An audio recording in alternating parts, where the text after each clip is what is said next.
Nah, ini kamare Syekhona Khalil waktu mondok ten mriki niki kamare. Bangil sebagai ibu kota Kabupaten Pasuruan menyimpan sejarah peradaban Islam yang luar biasa. Siapa sangka dari sinilah berdiri sebuah pondok pesantren yang bukan sekedar lembaga pendidikan, melainkan epicentrum dakwah, tempat ngajinya para ulama besar Nusantara.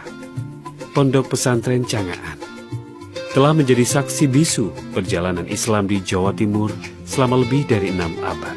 Tak salah jika pondok yang didirikan sekitar tahun 1427 Masehi ini menjadi yang tertua di Jawa Timur, bahkan di Indonesia.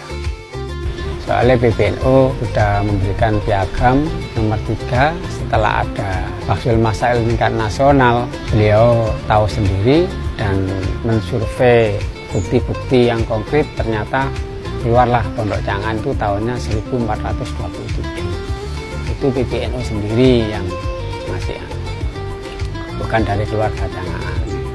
Cikal bakal pesantren ini tak lepas dari sosok karismatik Kiai Haji Abdul Qadir atau yang lebih akrab dikenal masyarakat sebagai Mbah Lowo Ijo.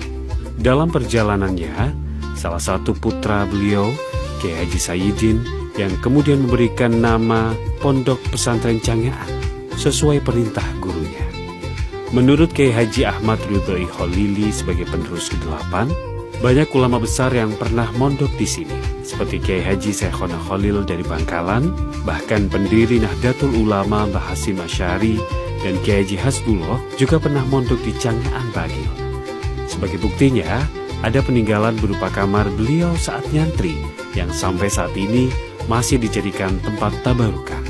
Cuman nek abah kula nutuwi kamar Kiai Khalil mriko, kamar Kiai Saktia mriko, Kiai Hasbullah mriki. Abah kula ya Hasyim Asy'ari niki Gus Dur. Oh, tiba-tiba nunjuk. Iki nek kamar abahku, mbahku. Langsung sholat. Sakderenge Gus Dur dadi presiden. Selain kamar santri, ada juga sumur yang digali oleh Syekhona Khalil saat Bangil dilanda kemarau panjang dahulu kala. Air dari sumur ini sampai sekarang masih bisa dinikmati oleh semua santri, bahkan siapa saja yang ingin menikmati kesegaran air sumur ini. Ya ini ku dawuh ngeten, Lil. Abdi sumur mari ndek yo Bangil laip ae. Lah yo sumur, Lil. Marono ndek Bangil iki laip banyu. Ya Khalil ndamel medal to ya. Nyoto Bangil laip banyu. Kebenarangan itu kali gede sap. Bener-bener banyak. Jadi damel kali lari pondok kali masyarakat Tonggo Jawa Tengah sini ke Paroka. Ini pentongannya Syekhona Khalil nih. Ada nih Kiai Khalil Bangkalan ini pentongan. Ini dikantung di kaji itu. Nek kaji itu turun di kaji. Ngoten. Ini berusia berapa? Agak kinten-kinten nggih. Kirangan Kiai Khalil mondok niku habis semerap kalau siapin. Konon katanya kentongan yang jika dibunyikan dari Pondok Cangaan oleh Syekhona Khalil dahulu kala, suaranya akan sampai terdengar di Bangkalan, Madura. Salah satu kebanggaan utama pesantren Cangaan adalah keteguhannya dalam menjaga sanad ilmu tauhid. Tradisi pengajaran yang masih menggunakan kitab-kitab warisan tulisan tangan dengan makna Jawa Pegon memastikan bahwa ilmu yang diturunkan tetap murni sesuai ajaran para leluhur. Terus pengajiannya tetap model salaf, malah ngaji tauhidnya modelnya ala-ala Sunan Bonang.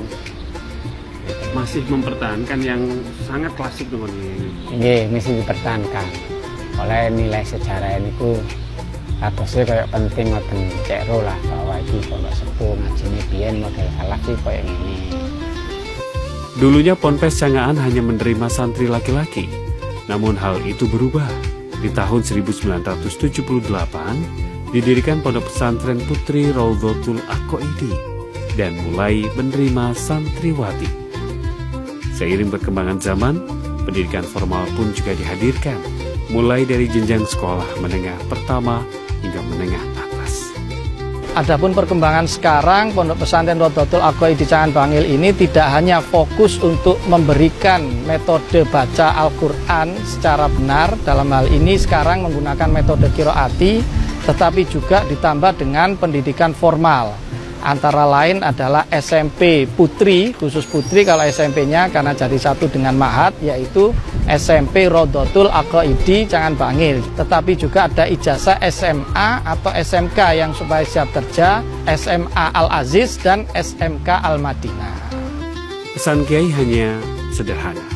Masyarakat dapat meneruskan perjuangan para alim ulama, selalu mengajarkan ilmu agama dan ilmu kehidupan di dalam pondok pesantren, sebab dari pondok pesantren banyak ulama-ulama besar yang barokahnya, karomahnya, ilmunya bisa kita rasakan sampai saat ini.